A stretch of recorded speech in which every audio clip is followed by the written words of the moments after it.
par le Messie. Nous avions vu la dernière fois que cette instruction, c'était ça la grande thérapie du Messie. Donc, le premier petit point, nous allons d'abord parler du but, et puis par après, nous allons passer à la finalité. Nous disons que le but de l'instruction par le Messie, c'est devenir homme selon Dieu. Amen. C'est-à-dire l'instruction que le Seigneur nous donne. C'est pour que nous devenions des hommes. C'est-à-dire quoi? La mutation de l'identité ou de l'image de la bête à l'identité ou la ressemblance des dieux.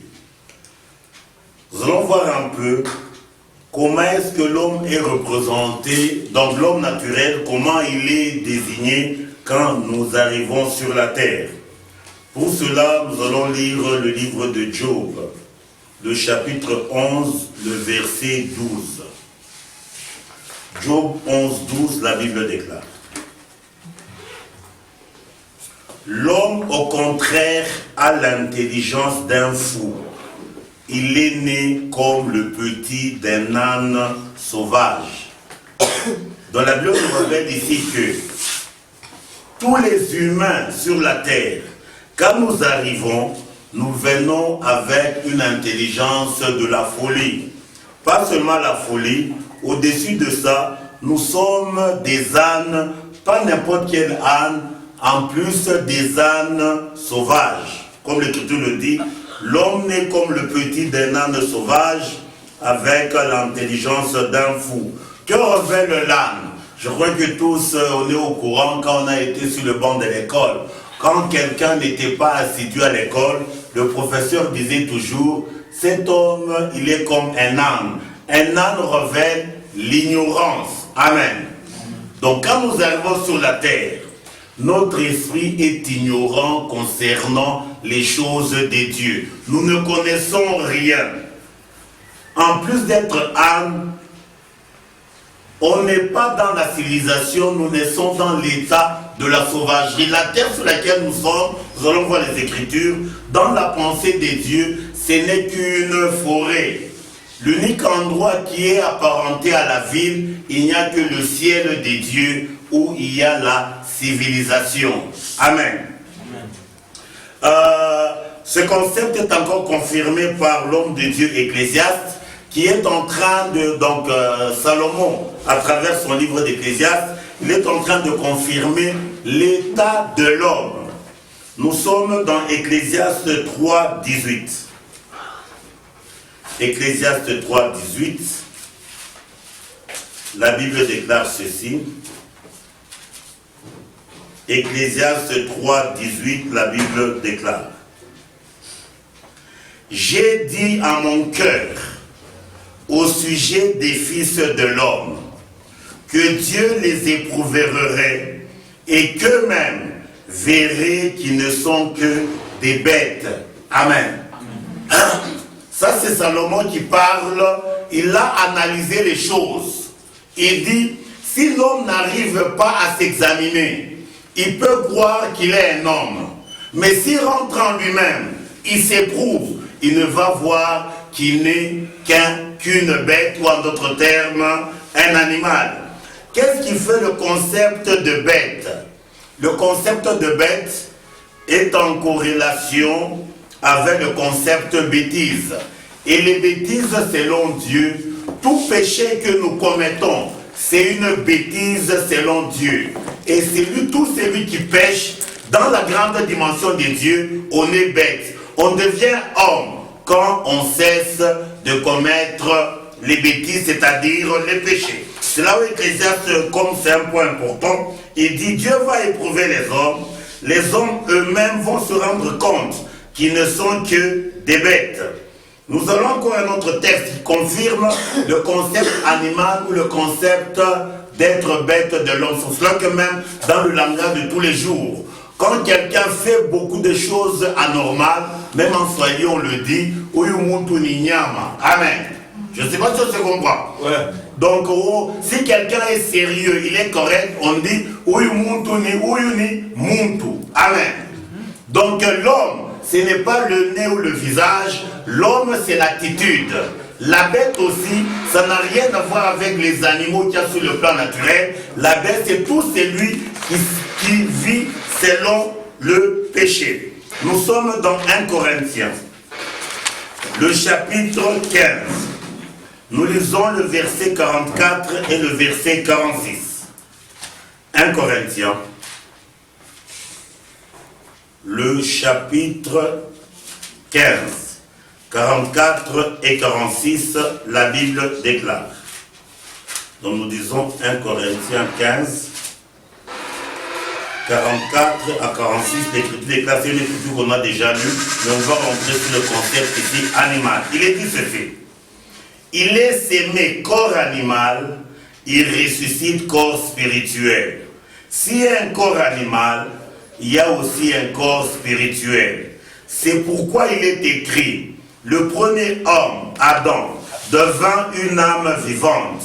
Le dernier Adam est devenu un esprit vivifiant. Verset 46. Mais ce qui est spirituel n'est pas le premier, c'est ce qui est animal, et ce qui est spirituel vient ensuite.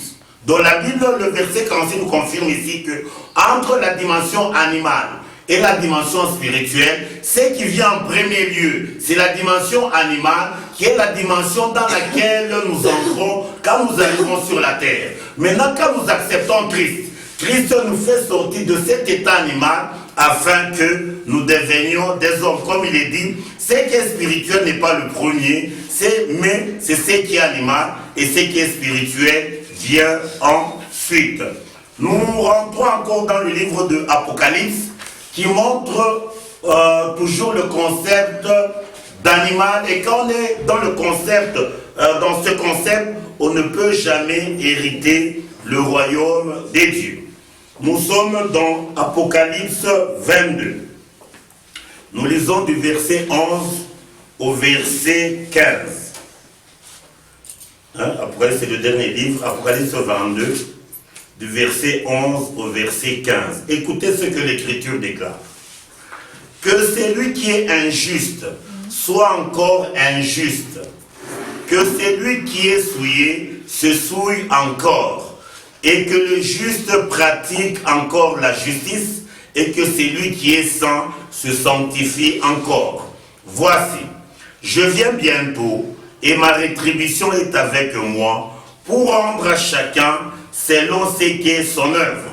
Je suis l'alpha et l'oméga, le premier et le dernier, le commencement et la fin.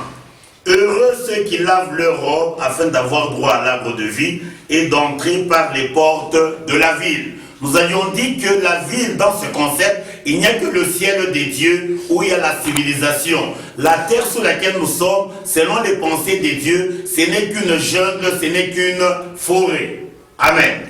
Et le verset 15, il dit: dehors les chiens, les enchanteurs, les impudiques, les meurtriers, les idolâtres, quiconque aime et pratique le mensonge. Le point qui nous concerne ici, c'est le premier élément où on dit dehors les chiens.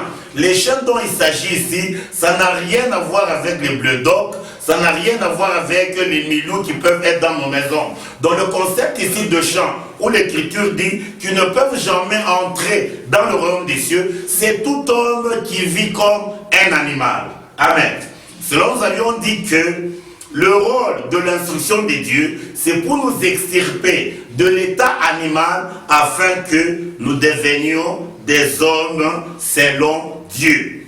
C'est là où nous rentrons dans l'épître que Paul a écrit aux Philippiens, qui insiste sur ce concept de chien ou ce concept animal. Et l'apôtre Paul est en train de révéler qu'est-ce qui fait que l'élément animal soit dans l'homme. Nous sommes dans Philippiens 3, 2 à 13. L'Écriture déclare, l'épître de Paul aux Philippiens, le chapitre 3, et nous lisons le verset 2 et 3. Écoutez ce que l'Écriture déclare.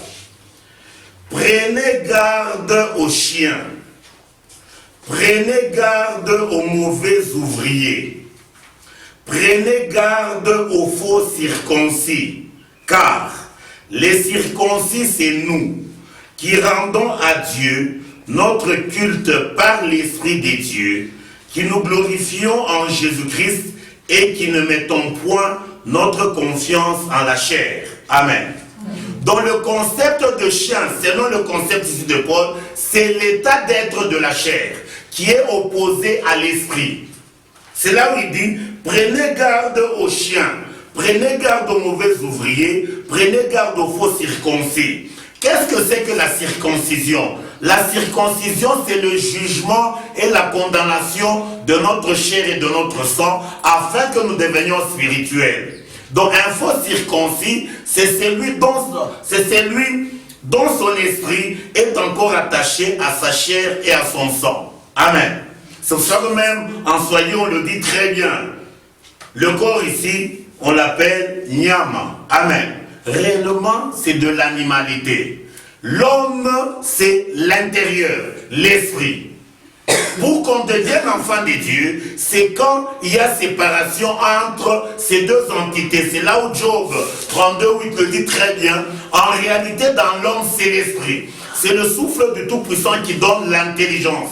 L'intelligence, c'est savoir s'éloigner du mal. Ça, c'est dans Job 28:28. Le mal, c'est quoi? Notre chair et notre sang qui ne peuvent en aucune manière entrer dans la véritable ville qui est le ciel. Il dit, prenez garde aux chiens, prenez garde aux mauvais ouvriers, prenez garde aux faux circoncis. Dans les faux circoncis, c'est tous ceux dont leur esprit est en connexion avec leur vieil homme. Maintenant, le verset 3, il dit ceci, car les circoncis, c'est nous, qui rendons à Dieu notre culte par l'Esprit de Dieu. Amen.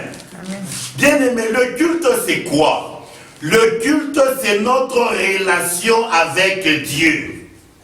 Et la relation avec Dieu, sa base, c'est quand le vieil homme est crucifié. Amen.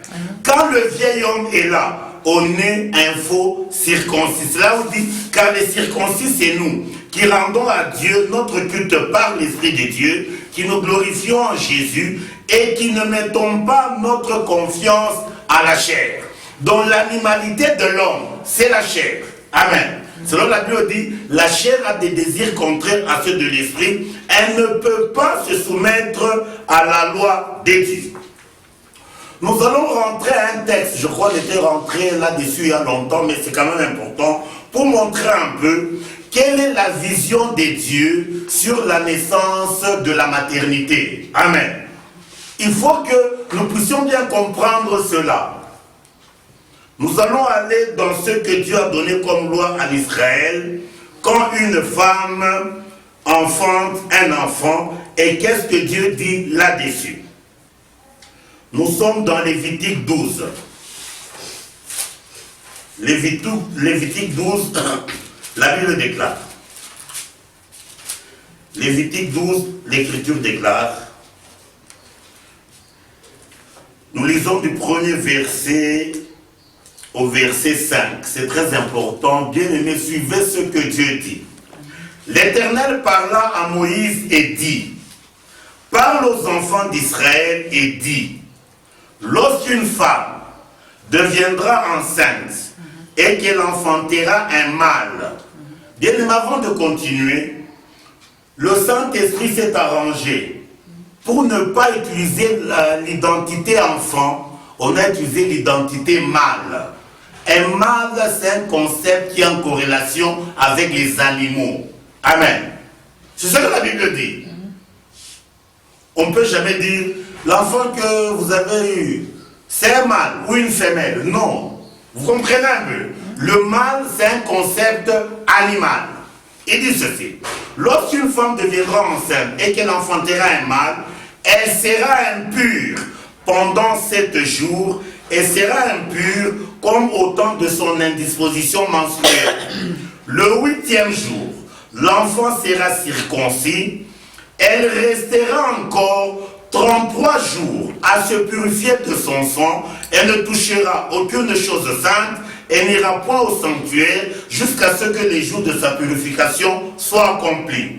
Si elle enfante une fille, elle sera impure pendant 2 semaines, comme au temps de son indisposition menstruelle, elle restera 66 jours à se purifier de son sang. Donc dans ce concept, On est en train de montrer que la naissance de la maternité, c'est une naissance de souillure. C'est une naissance d'impureté. Amen. Amen. C'est pour ça que Christ nous contraint de connaître la deuxième naissance qui est une naissance de pureté. C'est là où il dit, si quelqu'un est né d'eau et d'esprit, il ne peut pas entrer dans le royaume des dieux. Parce que la première naissance, c'est une naissance souillée. C'est là où Job 14,4 le dit. Comment d'un être souillé peut-il sortir un être pur? Il n'en peut en sortir aucun. Amen. Parce que c'est le jour que nous naissons, nous héritons l'état pécheresse, nous héritons le péché. C'est là où Paul le dit. Non pas Paul, David le dit, ma mère m'a conçu dans le péché, j'ai été enfanté dans l'iniquité. C'est-à-dire, quand nous naissons sur la terre, bien aimé, la première naissance a pour objet la souffrance. Amen. Maintenant, nous allons voir, comme on l'a dit dans le titre, on a dit ceci, but et finalité de l'instruction. Nous avions dit que le but, c'est devenir homme selon Dieu. Nous allons voir une écriture. Comment on devient homme? Amen. On ne devient pas homme sur la rue. On ne devient pas homme à la maternité. Amen. Nous allons aller à la dernière instruction que David a donnée à son fils Salomon. Nous sommes dans 1 Roi 2, du premier verset au verset 4. David, avant de mourir, il est en train de donner à son fils Salomon l'instruction comment on devient homme. Il dit ceci. David approchait au moment de la mort. Nous allons lire pour qu'on se comprenne très bien. Il dit ceci. David approchait du moment de sa mort, donna ses ordres à Salomon son fils en disant, je m'en vais par le chemin de toute la terre, fortifie-toi et sois un homme. Amen. Donc la recommandation que le roi David a donnée à son fils Salomon, dit, avant de devenir roi, avant de devenir n'importe qui, sois d'abord un homme. Bien aimé, on va un peu ouvrir une parenthèse ici. Notre société congolaise, pourquoi elle se meurt par rapport aux autres sociétés d'une manière relative? Au Congo, on a formé les magistrats, les avocats, les médecins, les menuisiers, les mécaniciens, les charpentiers, mais on n'a pas formé l'homme. Amen. Je ne sais pas si je comprends. On n'a pas formé l'homme. On a formé tout. Donc tout ceci, c'est le superficiel. La base, c'est être homme. Un homme, c'est celui qui a une conviction. Il ne peut pas vendre sa conviction, quels que soient les temps et les circonstances. C'est évident. Un Congolais, quand on lui amène une brique de dollars, il change d'attitude, il vend son état d'être homme. C'est ça. Je ne sais pas si je comprends. C'est ça la maladie du Congo. Et là, c'est d'une manière relative. Mais nous parlons des choses absolues. Donc, Salomon, David, il a dit ceci à Salomon, je m'en vais par le chemin de toute la terre. Fortifie-toi. Pour dire, on ne devient pas homme dans la facilité. Il dit, fortifie-toi et sois un homme. Maintenant, dans le verset 3 et 4, on explicite comment on devient homme. Il dit ceci.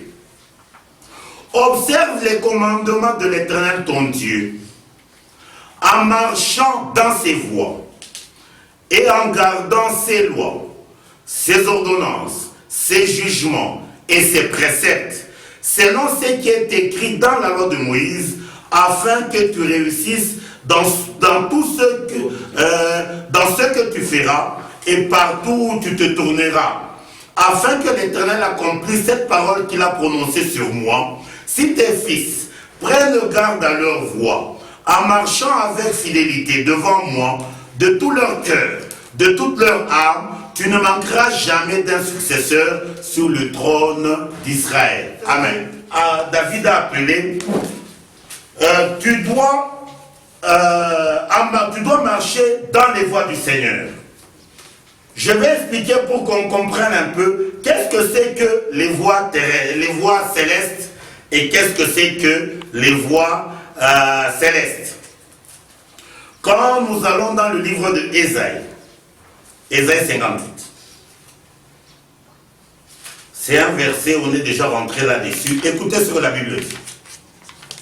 Si tu, à partir du verset 58, 13 et 14, si tu retiens ton pied pendant le sabbat, pour ne pas faire ta volonté à mon saint jour, si tu fais du sabbat tes délices, pour sanctifier l'Éternel en le glorifiant, ça nous intéresse, c'est la suite, si tu l'honores en ne suivant point tes voies, amen. Honorer Dieu, c'est abandonner nos voies terrestres. Amen. Nos voies sont constituées de deux choses. Nos vains discours, c'est-à-dire nos pensées humaines, associées au penchant de nos cœurs, à savoir nos sentiments humains. C'est ça les voies terrestres, qui constituent un obstacle sur notre marche. La volonté de Dieu est que notre pied soit retenu, ne soit pas dans ses voies, mais que nous puissions avoir la grâce d'accéder dans les voies d'en haut. Je ne sais pas si on se comprend. C'est là où Ésaïe 55 dit autant que les cieux sont éloignés loin de la terre, autant mes voies à moi Dieu ne sont pas vos voies et mes pensées ne sont pas vos pensées. Comment est-ce qu'on revient à Dieu? C'est en abandonnant nos voies. Hein? On peut lire, c'est important, Ésaïe 55. Il dit ceci. Ésaïe 55, à partir du verset 6, il dit ceci. Cherchez l'Éternel pendant qu'il se trouve. Invoquez-le tandis qu'il est prêt. Que le méchant abandonne sa voie et l'homme d'iniquité ses pensées, qui retourne à l'Éternel qui aura pitié de lui, à notre Dieu qui ne se lasse pas de pardonner, car mes pensées ne sont pas vos pensées, et vos voix ne sont pas mes voix, dit l'Éternel. Autant les cieux sont élevés au-dessus de la terre, autant mes voix sont élevées au-dessus de vos voix, et mes pensées au-dessus de vos pensées. C'est-à-dire, il y a les voix de la terre, constituées de quoi? Mes propres pensées et mes propres sentiments. Les voies célestes, les pensées du Seigneur et les sentiments du Seigneur. Nous allons voir un peu qu'est-ce que David a dit concernant ce mystère, concernant les voies d'en bas et les voies d'en haut. Nous sommes dans Psaume 18. C'est Psaume 18. Je vais trouver le verset, c'est quand même important. Non, bien on va aller dans Habakkuk, mais c'est le même verset avec les psaumes. On est dans le livre de Habakkuk.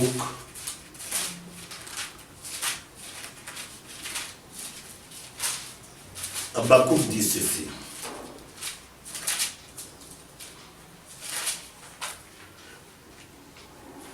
Habakkuk 3. Il dit ceci.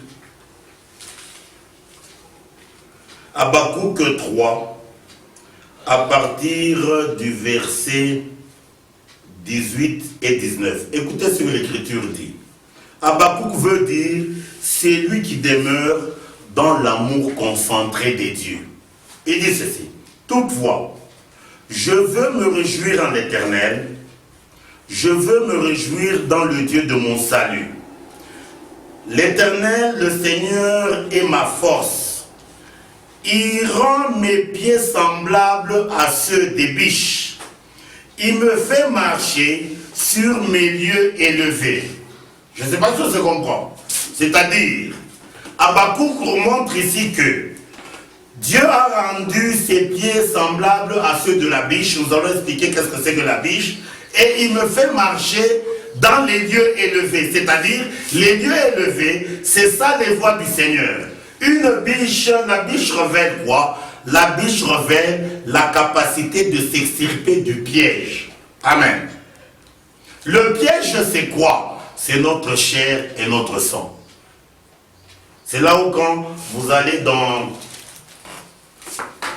Genèse 49, on va lire le concept de la biche.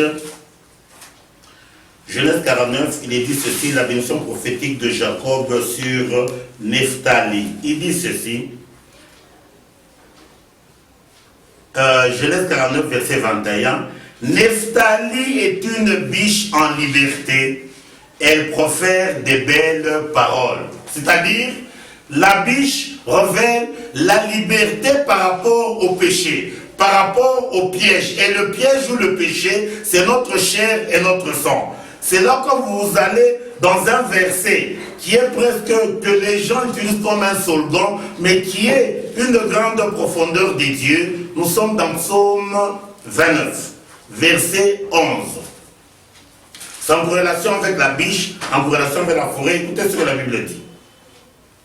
La voix de l'Éternel fait enfanter les biches, elle dépouille les forêts, et dans son palais tous s'écrient gloire. Amen. Pour que la gloire se manifeste au ciel, c'est quand nous devenons des biches. Les biches ne sont pas enfantées par le masculin et le féminin. Les biches sont enfantées par la parole. Amen. C'est-à-dire, c'est quand nous naissons de la parole que nous devenons des biches. Et la deuxième dimension, la parole quand elle vient dépouiller les forêts. Les forêts ou la forêt ici, la Jean révèle quoi? La terre ou le monde dans lequel nous sommes. Amen. La volonté de Dieu, quand nous naissons de Dieu, Dieu nous extirpe de l'état d'être de la sauvagerie afin que nous soyons des citoyens célestes. Amen. Amen. Je ne sais pas si on comprend un peu le concept que nous sommes en train de dire.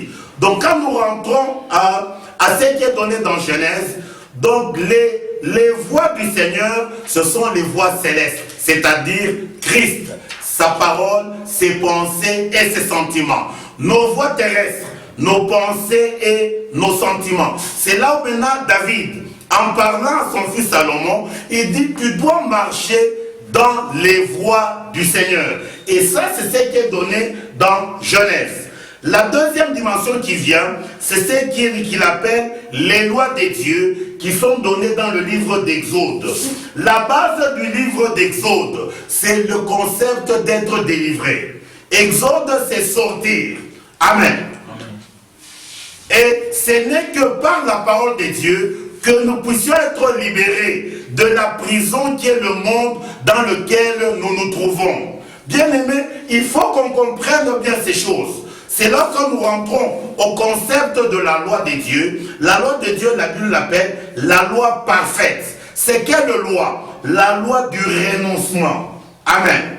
C'est là que vous allez dans le livre des Psaumes 19, verset 8, il est dit ceci, la loi de l'Éternel est parfaite et restaure l'âme. Amen. C'est quelle loi? La loi du renoncement. Quand nous naissons sur la terre, nous naissons dans la loi de l'orgueil. Amen. L'orgueil est opposé à Dieu.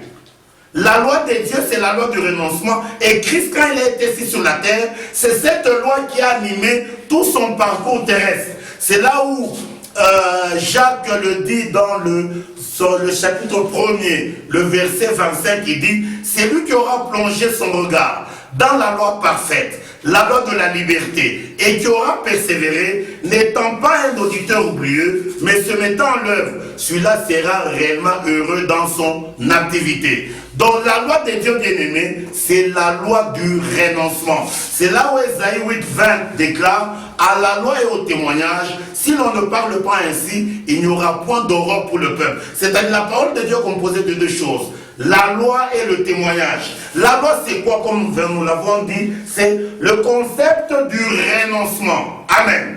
Maintenant, la deuxième dimension, le témoignage dont l'Écriture parle, ce n'est pas venir témoigner devant les gens que j'ai acheté les souliers. Amen. Ce n'est pas ça le témoignage. Le témoignage, c'est quoi? C'est votre vie de sainteté qui doit témoigner dans votre entourage. Amen. Ce que les gens appellent témoignage, c'est un concept qui revêt se vanter, se moquer des autres. Amen. Si vous pensez que vous avez des moyens, le bon témoignage dans ce concept, c'est donner à l'autre qui n'a rien sans que les gens ne le sachent. Amen. Le témoignage que Dieu exige, car il dit à la loi et au témoignage, c'est notre vie qui doit témoigner que Dieu est au-dedans de nous. Et le témoignage de Dieu, c'est la vie de sainteté. Amen. Il faut que nous puissions bien comprendre ces choses. Et la troisième dimension qui est donnée dans Lévitique, c'est les ordonnances de Dieu. Bien aimé, j'entends souvent dans beaucoup d'églises, on dit non, notre église, il a son règlement d'ordre intérieur. Bien aimé. Donc Dieu n'a pas manqué l'intelligence pour disposer l'ordre nécessaire pour son œuvre. Pour que des individus se mettent quelque part, qui réfléchissent par leur cerveau pour dire que chez nous devons faire ça comme ça. Bien aimé, c'est une insulte à l'égard de Dieu. Amen. Tout ce qui nous concerne est donné dans les Écritures. Et la quatrième dimension, on rentrera plus tard là-dessus, c'est ce qui est donné dans le livre de Nombres, qui révèle le jugement de Dieu. Et dans Deutéronome, comme nous l'avions dit, Deutéronome, en soyons le dit très bien, Kumbukumbu la Torah, c'est-à-dire la répétition ou le rappel de la loi de Dieu. Amen. Ça veut dire quoi? Souvent quand on arrive au période de la Pâque, beaucoup de gens, ils se rappellent de Christ. Bien aimé, le rappel de Christ que Christ exige, ce n'est pas quand on se retrouve dans un endroit où on parle des choses de Dieu. Le rappel de Christ, c'est chaque fois que nous devons poser un acte, qu'on se souvienne que Christ, il est mort pour le péché et qu'il est ressuscité. Et si nous avons cet état des choses dans notre esprit, bien aimé, le péché viendra d'où? Le péché, c'est quand nous oublions Christ, quand nous posons nos actes. Amen. Quand il dit, faites ceci en mémoire de moi, c'est-à-dire, chaque fois que vous devrez poser un acte, souvenez-vous du Seigneur. C'est ce qui est révélé dans une loi que Dieu a donnée. Les animaux que les enfants d'Israël devraient manger, ils devraient avoir la corne fendue, ça ne nous intéresse pas, ils devraient ruminer. Et l'élément qui nous concerne devrait avoir le pied fourchu. Le pied fourchu, c'est quoi? Pour que vous puissiez bien comprendre, c'est le sabot, par exemple, de la chèvre. C'est-à-dire, c'est un sabot qui est en deux. Ça veut dire quoi? La chèvre, quand elle soulève sa patte, les deux parties sont ensemble. Mais quand elle pose sa patte par terre, les deux parties se séparent. Ça veut dire quoi? Chaque pose de la patte de la chèvre révèle chacune des actions que nous posons dans notre vie, qui doivent avoir comme base la séparation de ce qui est de la droite et ce qui est de la gauche. La droite, c'est ce qui est de Dieu, la gauche, c'est ce qui est de l'homme. Amen. C'est ce que ça veut dire. C'est là quand vous rentrez dans le livre de Jonas, Dieu parlant des habitants de Ninive, il dit des gens qui ne savent pas distinguer leur droite de leur gauche. La droite révèle quoi? Ce qui est de Dieu, et la gauche révèle ce qui est de l'homme. Donc nous disons que pour devenir homme, c'est en adhérant à l'instruction de Dieu, la Torah de Dieu, qui est donnée dans ce qu'on a appelé les 5 livres de Moïse. Et la Torah de Dieu, c'est ça Christ, c'est ça l'instruction. C'est ce qui est donné même dans le livre de Josué, c'est un verset que nous connaissons très bien. Mais il y a un point, il faut qu'on rentre là-dessus pour qu'on puisse insister.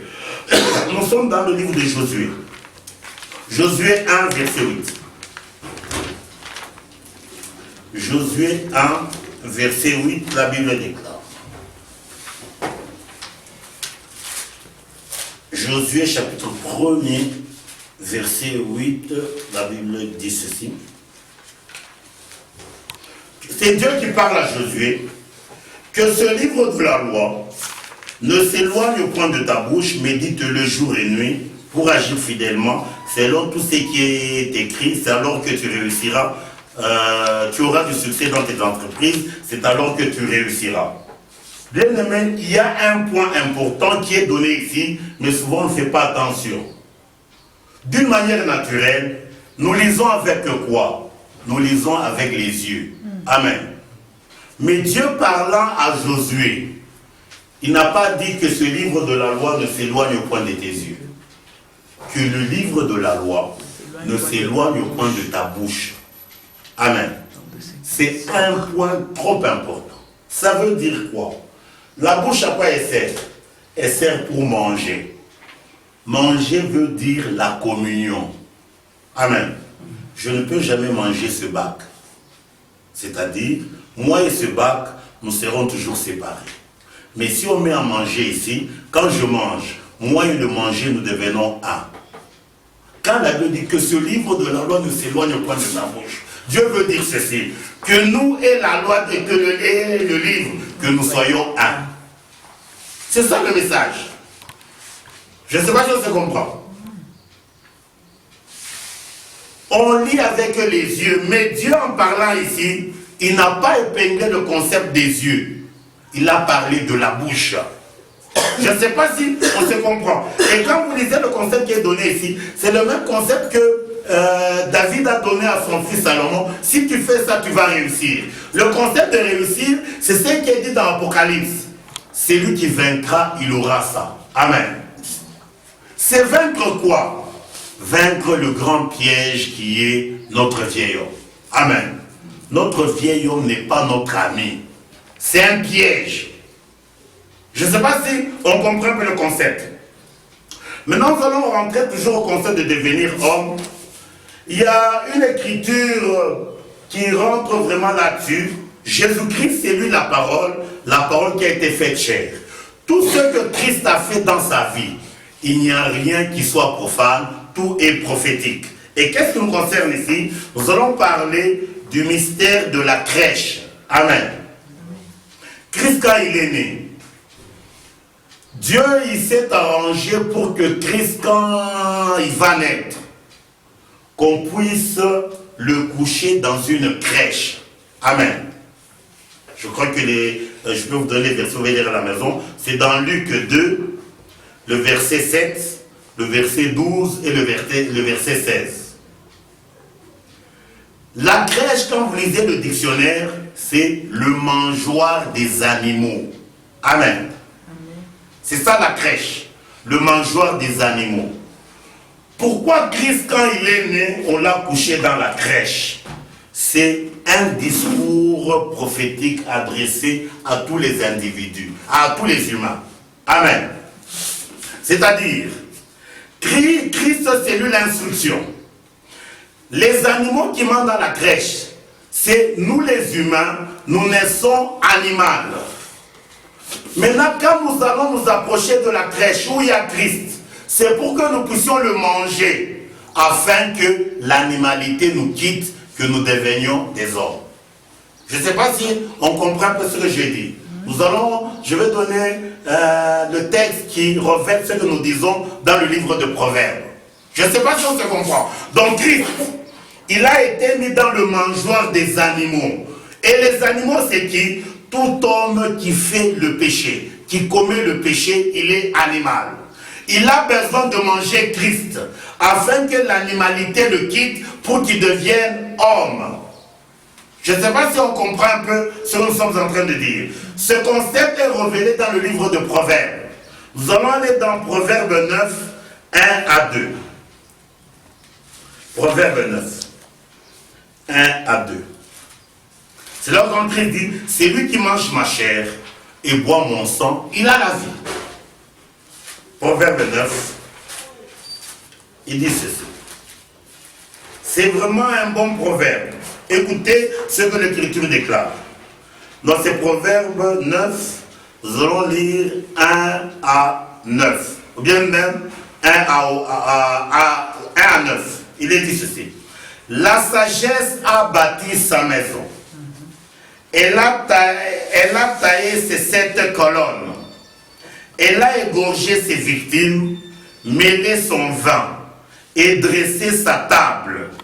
Elle a envoyé ses servantes. Elle crie sur le sommet des hauteurs de la ville que celui qui est stupide entre ici et dit à ceux qui sont dépourvus de sens, venez, mangez de mon pain et buvez du vin que j'ai mêlé. Quittez la stupidité et vous vivrez, et marchez dans la voie de l'intelligence. C'est lui qui reprend le moqueur, s'attire le dédain, de crainte qui ne te haïsse, reprend le sage, il t'aimera. Donne au sage, il deviendra plus sage, instruit le juste, il augmentera son savoir. Amen. La Bible nous parle ici de la sagesse qui révèle Dieu, qui révèle Christ. Elle a bâti sa maison. Et cette maison, elle n'a pas été posée sur n'importe quelle colonne, elle a été posée sur cette colonne. Le concept 7 dans la spiritualité révèle la perfection, c'est-à-dire c'est une maison qui est stable, une stabilité de perfection qui ne peut jamais être ébranlée. Et qu'est-ce que la sagesse a fait? Elle a égorgé ses victimes et mêlé son vin et dressé sa table. Les victimes dont on parle ici, c'est ça la personne de Christ. Son vin, c'est ça le sang. Amen. Alors la sagesse envoie les servants pour crier dans les rues, au sommet des villes. Et qu'est-ce que les servants disent? Que c'est lui qui est stupide entre ici. Et les stupides ici, c'est ça le concept d'être animal. Amen. Que tout celui qui vit dans le péché, qui vienne vite, qu'il entre ici, à ceux qui sont dépourvus de sang, c'est-à-dire les insensés, qui viennent pour manger de mon pain et boire du vin que j'ai mêlé. Et quand on arrive dans cette dimension, alors on va quitter la fluidité et on aura la vie et on va marcher dans l'intelligence. Le verset 7, celui qui reprend le moqueur s'attire le dédain. De quoi il s'agit? Bien aimé, l'instruction de Dieu qui est la parole n'a pas été adressée à la chair. La chair, c'est le moqueur des choses de Dieu. Amen. La parole de Dieu, elle est adressée à l'esprit. Amen. C'est là l'Écriture dit, c'est lui qui reprend le moqueur s'attire le dédain, et c'est lui qui corrige le méchant reçoit un outrage. Le méchant, c'est la chair. C'est-à-dire la parole, quand elle vient instruire l'esprit. C'est là l'Écriture dit, ne reprends pas le moqueur de crainte qui te haïsse, reprends le sage, il t'aimera, donne au sage, il deviendra plus sage, instruis le juste, il augmentera son savoir. Bien aimé, qu'on comprenne bien ces choses. C'est là où, quand nous allons dans 2 Corinthiens 3, 17. 2 Corinthiens 3, 17, la Bible déclare. 2 Corinthiens 3, 17, il est dit ceci. Or, le Seigneur, c'est l'Esprit. Là où est l'Esprit du Seigneur est la liberté. La liberté, c'est par rapport à quoi? C'est par rapport au moqueur, par rapport au méchant. Amen. C'est la chair et le sang, notre chair et le sang, qui donnent droit de citer au diable pour qu'il vienne se moquer de nous. Amen. Maintenant, quand nous adhérons au Seigneur, le Seigneur fait un miracle dans notre vie pour que nous soyons séparés de notre chair et de notre sang. Nous lisons Galates 3, 26 à 27. Galates 3, 26 à 27, la Bible déclare.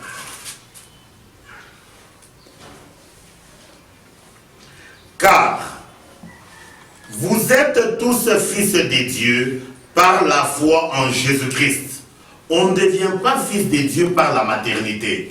On devient fils de Dieu par la foi en Christ. L'unique fils de Dieu légitime, c'est Jésus-Christ. Nous tous, c'est par adoption. Amen.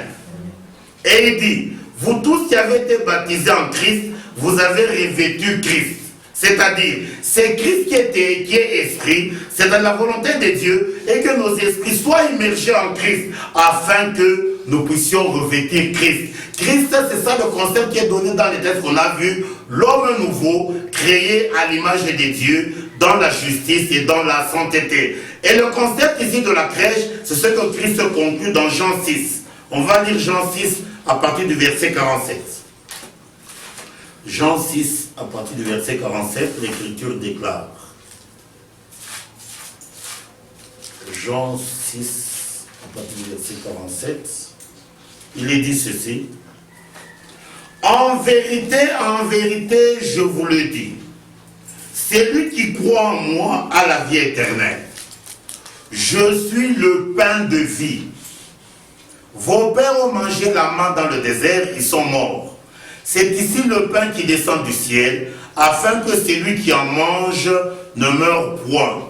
Je suis le pain vivant qui est descendu du ciel. Si quelqu'un mange de ce pain, il vivra éternellement. Et le pain que je donnerai, c'est ma chair, que je donne pour la vie du monde. Là-dessus, les Juifs disputaient entre eux en disant, comment peut-il nous donner sa chair à manger? Jésus leur dit, en vérité, je vous le dis, si vous ne mangez la chair du Fils de l'homme, et si vous ne buvez son sang, vous n'avez point la vie en vous-même. Celui qui mange ma chair et qui boit mon sang a la vie éternelle, et je le ressusciterai au dernier jour. L'opposé du verset 24, c'est manger sa propre chair et boire son propre sang, qui est la mort. Amen. Les deux ne se mélangent pas. Amen. Notre chair ne peut jamais se mélanger avec la chair de Christ, et non plus notre sang ne peut jamais se mêler avec le sang de Christ. Soit on est avec l'un et on n'a pas l'autre. Soit on a l'autre, on n'a pas. Donc je ne sais pas si on se comprend. Les deux ne marchent pas. Donc quand nous naissons sous la terre, notre esprit mange notre propre chair et boit notre propre sang. C'est ça la mort. La volonté de Dieu est que nous puissions divorcer d'avec la mort afin que nous puissions manger la chair et le sang de Christ. C'est là où il dit au verset 55, car ma chair est vraiment une nourriture et mon sang est vraiment un breuvage.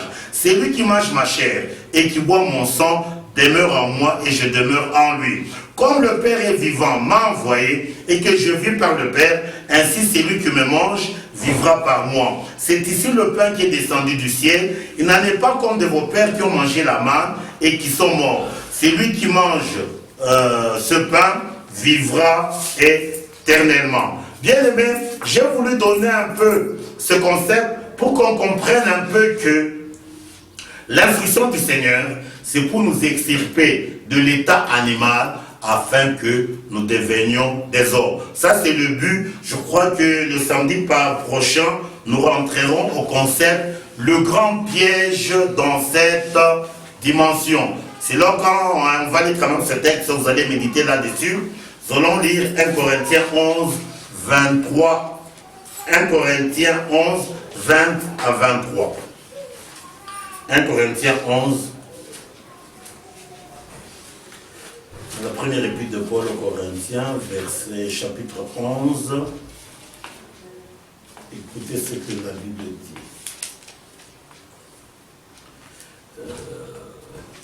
Il dit ceci. C'est le concept là où la Bible est en train de dire que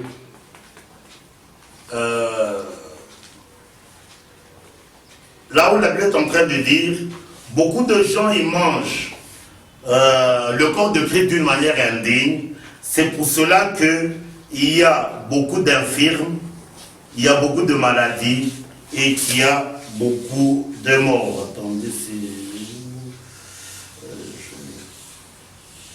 c'est l'apôtre Paul. Nous sommes donc 1 Corinthiens 11, nous lisons à partir du verset 27. Il dit ceci. C'est pourquoi celui qui mange le pain, ou celui qui mangera le pain et boira la coupe du Seigneur indignement, sera coupable envers le corps et le sang de Christ.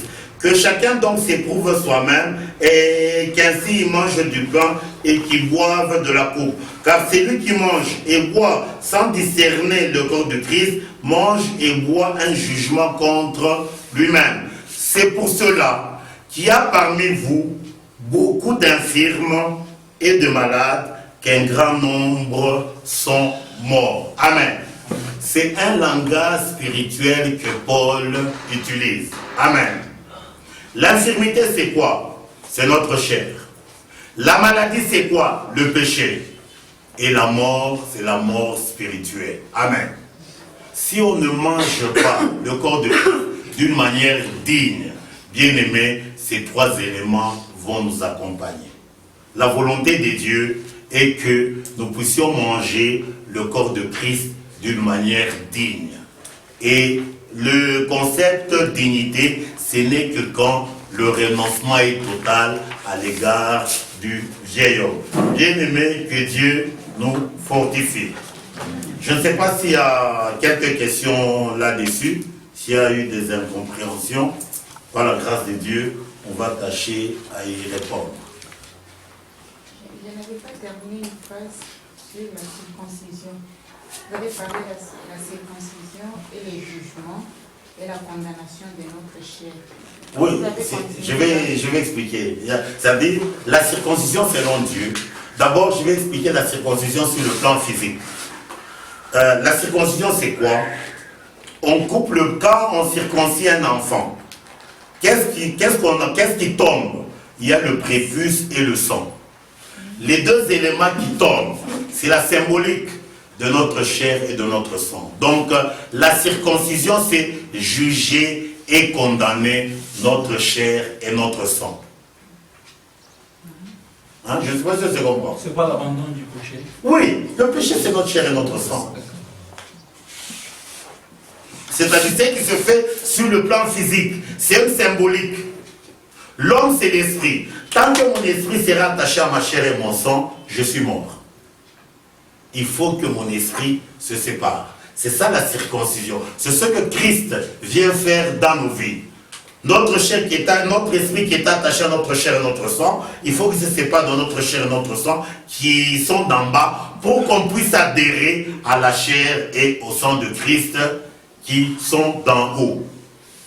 Hein? Je crois que la précision est là. C'est ça la vraie circoncision. C'est le jugement et la condamnation de notre chair et notre sang. Ce sont même quand la Bible parle d'avoir son oreille circoncise. Dieu nous a donné deux oreilles.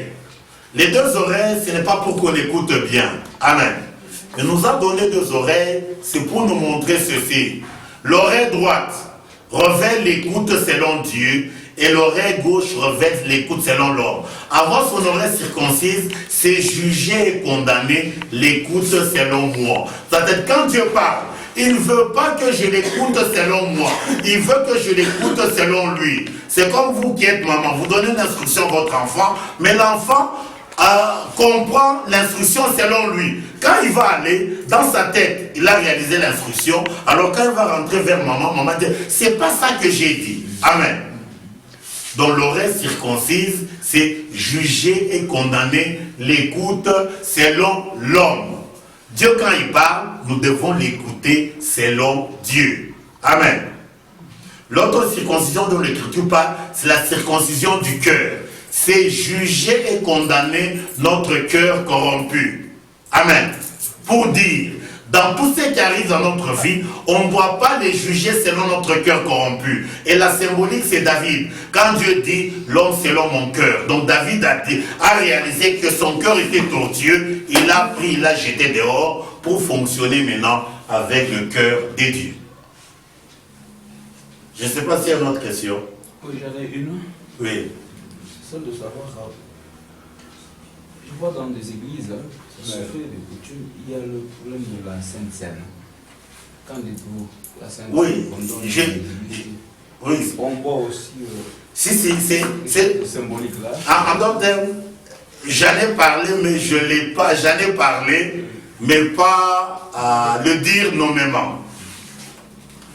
La Sainte Seine, comme le terme l'indique, c'est-à-dire, c'est que si nous devenons enfants de Dieu, tous les actes que nous posons dans nos vies, dans notre vie, ce sont des scènes. Mais il faut que ces scènes soient saintes. C'est-à-dire, chaque fois que je pose un acte, il faut que la scène là-bas soit sainte. Pour qu'elle soit sainte, il faut que mon esprit soit en communion avec la chair et le sang de Christ.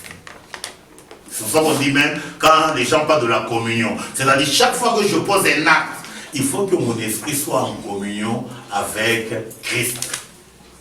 C'est ça. Donc ce qu'on fait, ou même ce que Christ a fait, c'est une symbolique. C'est une ombre. J'ai toujours dit, je vais donner un exemple.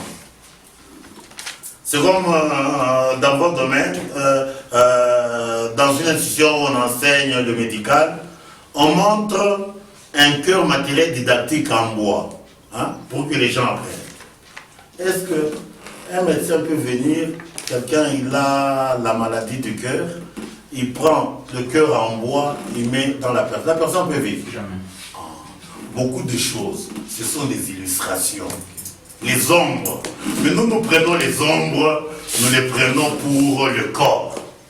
C'est là où il y a le grand problème. Beaucoup de choses qui sont données dans les Écritures, la Bible le dit, ce sont des ombres. Moi et mon ombre n'est pas identique. Si on fouette mon ombre, je n'aurai pas mal. Mais mon ombre revêt ma personne. C'est trop important.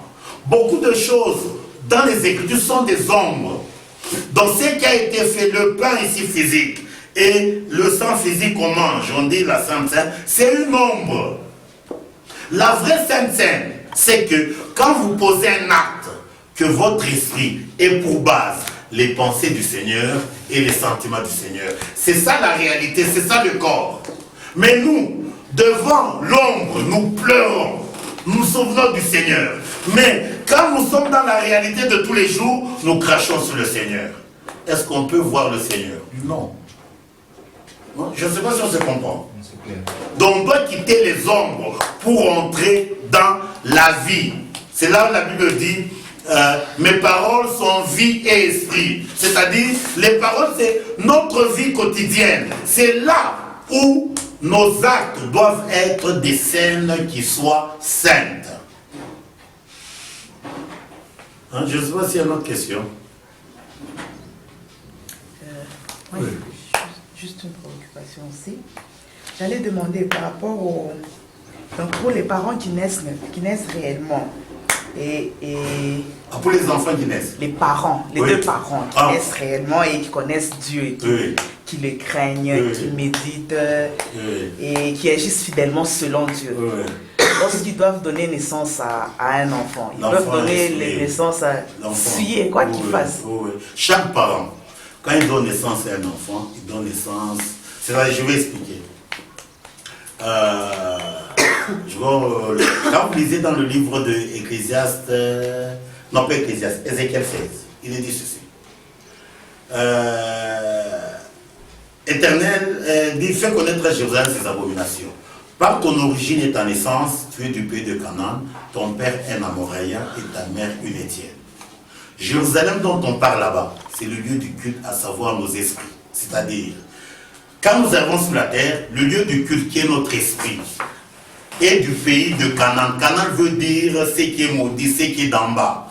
Le père qui a enfanté, c'est ça mon père biologique, il est un Amoréen.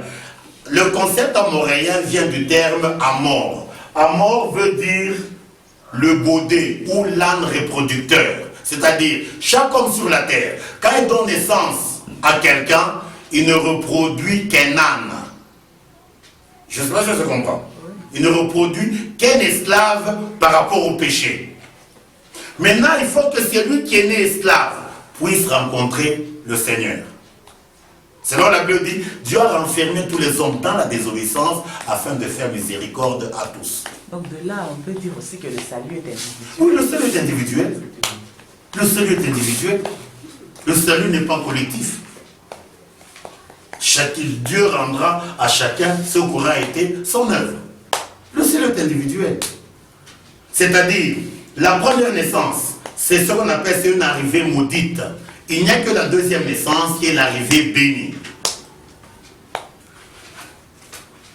Pour paraphraser, pour que vous puissiez bien comprendre les choses.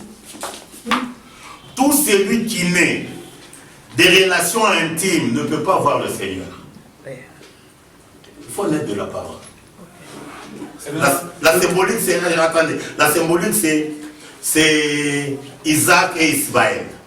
Ismaël, il est né de la puissance sexuelle de Abraham. Mais Isaac, non. Il est né quand Abraham était impuissant. C'est Dieu qui lui a donné la vigueur. C'est une illustration. Donc c'est pour ça que Isaac, il est né pour les promesses. Par contre, quand nous naissons sur la terre, nous naissons pour souffrir. C'est pour cela que, pour paraphraser, le jour de naissance n'est pas un jour de bonheur comme les gens commémorent leur anniversaire. C'est la folie. C'est une toute petite. Oui. Il faudra joindre à ça. Oui. Donc, et maintenant, lorsque un bébé naît, oui. C'est la première naissance, la naissance de la chair, Et maintenant, lorsque ce bébé meurt, ah oui, il va au ciel. Oui, c'est ça que je voudrais. Vous allez voir quand vous allez dans le livre de Nombre. Dans le livre de Nombre, il y a un concept spirituel qu'on appelle le dénombrement. Hein, c'est-à-dire le comptage des gens. Oui. Amen. D'accord. Ce ne sont pas des actes anodins dont Dieu a parlé. Ce sont des choses trop importantes. Dans la parole de Dieu, il y a 3 dénombrements selon Dieu que Dieu a autorisé. Par contre, David, il a fait un dénombrement que Dieu n'a pas autorisé et Dieu l'a châtié sévèrement. Le premier dénombrement, c'est le dénombrement des 11 tribus d'Israël, à l'exception des Lévites. Le deuxième dénombrement, c'est le dénombrement des Lévites. Et le troisième dénombrement, c'est le dénombrement des premiers-nés. Les autres tribus, on les dénombrait à 20 ans. C'est-à-dire, c'est à 20 ans que des gens devenaient membres d'Israël. Le dénombrement des 11 tribus révèle quoi? Ça révèle la responsabilité vis-à-vis de nos péchés. Amen.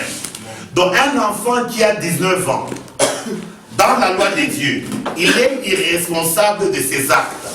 C'est là quand vous voyez en Israël, quand ils ont commis le péché du veau d'or. Hein, le veau d'or, vous connaissez. Tous les gens qui faisaient partie du dénombrement, leurs péchés ont engagé leur responsabilité. Ils ont été châtiés, personne ne pouvait entrer dans la terre promise. Mais celui qui avait 19 ans, quoi qu'il a fait ce péché, ne faisait pas partie du dénombrement dont la sanction de Dieu ne le concernait pas. C'est-à-dire, un enfant quand il est, quoi qu'il est dans le péché, il est né dans le péché, mais n'est pas responsable de ses actes. Hein? Je ne sais pas si ça se comprend. Hein? Un bébé, un maman qui corrige, un enfant zambi. C'est-à-dire, donc sur le plan spirituel, quand on n'est pas dans le dénombrement, nous sommes appelés des avortons. Vous comprenez? Mais quand l'âge du dénombrement, c'est ça la symbolique de l'arbre de la connaissance du bien et du mal. Vous devenez responsable de vos actes. Hein, vous comprenez un peu? Par contre, le dénombrement des premiers-nés, les premiers-nés, eux, ils étaient dénombrés à 1 mois.